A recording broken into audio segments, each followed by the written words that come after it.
다음으로 그 우크라이나 전쟁이 새로운 양상으로 변모하고 있죠. 며칠 전에 그 유럽 최장의 이 다리인 크림대교, 보통 네. 다른 이름이 있는데 그냥 크림대교라고 불러요. 네.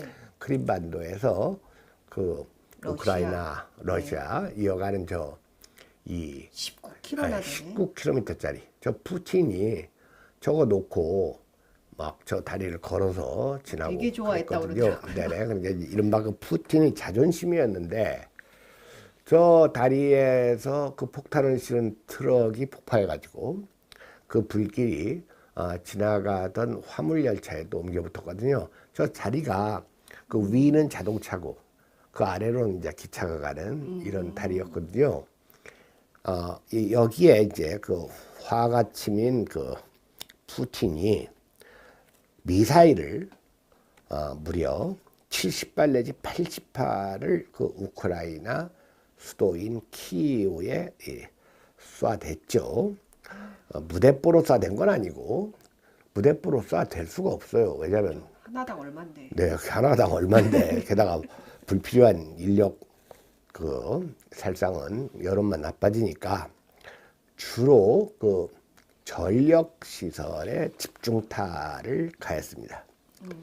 이것은 그 에너지 부족에 시달리고 있는 유럽의 겨울을 노린 조치라고 할 수밖에 없는데, 참 사람들을 보면 말입니다.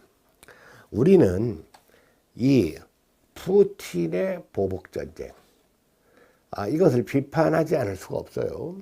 그 전쟁의 동기나 그 상황까지를 따지기에 앞서서 모든 침략, 침공전쟁을 비판 부인해온 우리 입장에서는 미국이 이라크를 침공했을 때 비판했듯이 우크라이나를 침공한 이 푸틴, 러시아 군대를 침략군으로 규정하지 않을 수가 없습니다.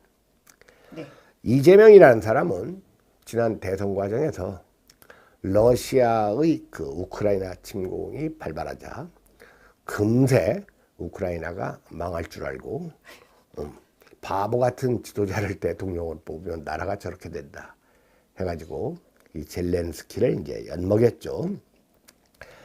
이게 여러분들이 잘 보셔야 될 게 이 이재명이야말로 너무 공부가 얕으니까 그 얕은 공부에서 나오는 사색이 아주 피상적이에요. 네.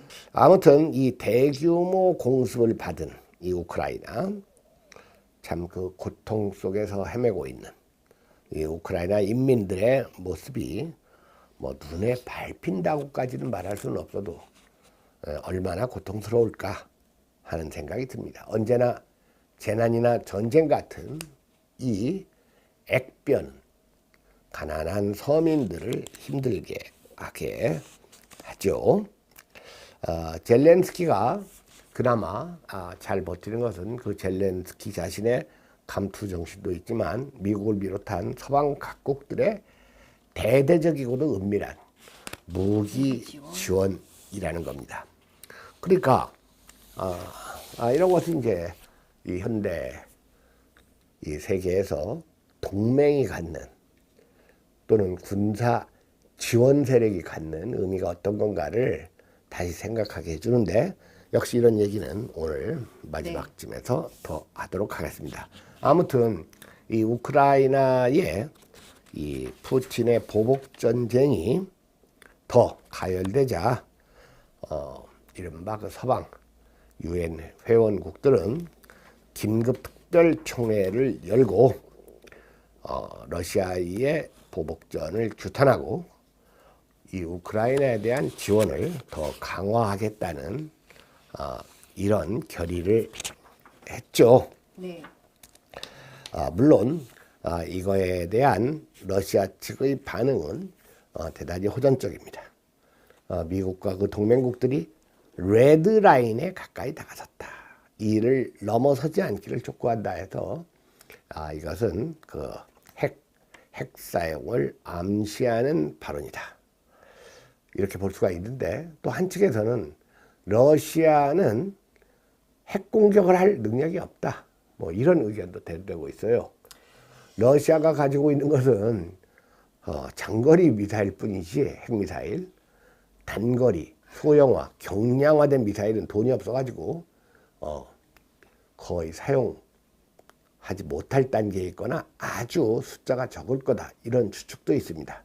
그러니까 이런 추측이 나도니까 최근 이 북에서는 단거리, 중거리 해가지고 온갖 미사일들을 산간에서 저수지에서 이게 종류별로 시범을 보이면서 우리가 러시아보다 낫다 이걸 보이는 건 아닐까 하는 생각도 또 한편으로 해보았습니다.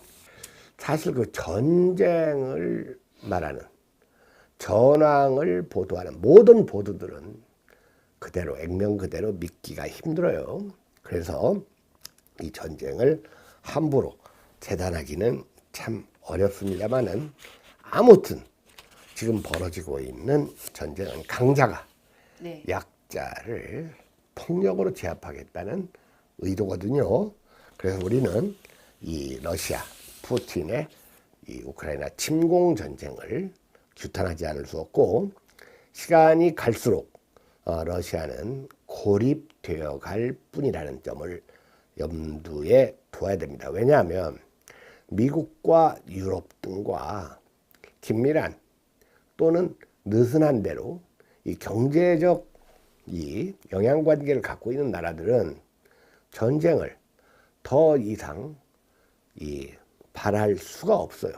네. 전쟁이 빨리 끝날수록 좋아요. 그러니까 미국과 그 러시아의 중간에서 언제나 그 이득을 취했던 인도도 그리고 러시아 쪽에 편을 좀 들었던 중국도 이 러시아 쪽에 적대 행위를 중단하라는 이 통보를 했다는 보도가 있었습니다. 실제로 홍콩 신문이니까요. 홍콩 사우스 차이나 모닝 포스트지에서는 그 마오닝 중국 외교부 대변인이 이 우크라이나 공습에 대한 질문을 받자 우리는 이 상황이 가능한 빠르게 진정되기를 바란다. 모든 국가는 주권과 영토 통합성을 존중받을 권리가 있다. 위기를 평화롭게 해결하는 데 도움이 될 만한 모든 노력을 지원해야 된다는 아주 타당한 이 논평을 했습니다. 인도 정부는 더 강하게 적대 행위를 당장 중단해야 된다. 이것도 역시 외교부 대변인 브리핑에서 나온 말이에요. 민간인이 죽고 기반 시설이 공격 목표가 되는 등 우크라이나 분쟁이 고조되는 데 대해 우려하고 있다. 우리는 적대 행위의 확대가 누구 이익에도 부합하지 않는다는 점을 강조한다. 그러니까 시일이 흐를수록 처음에는 좀 이득을 봤어요. 인도와 중국이. 네. 근데 시일이 흐를수록 미국과 엮여 있는 그 경제관계 이런 게 이제 부작용을 내기 시작하니까 드디어 인도와 중국 측에서도 이 빠른 종전을 촉구하고 나섰는데 자 이것이 이 우크라이나 사태가 도대체 이 출구가 보이지 않죠. 근데 사실은 역설적으로 출구가 보이지 않을 때 이제 출구가 생기는 법이기도 해요. 그래서 저는 이 우크라이나 전쟁이 예측하건대 올해 안으로 이 종전의 어떤 결정적인 그 계기를 맞지 않을까 하는 이 근거 없는 추측을 한번 해봅니다.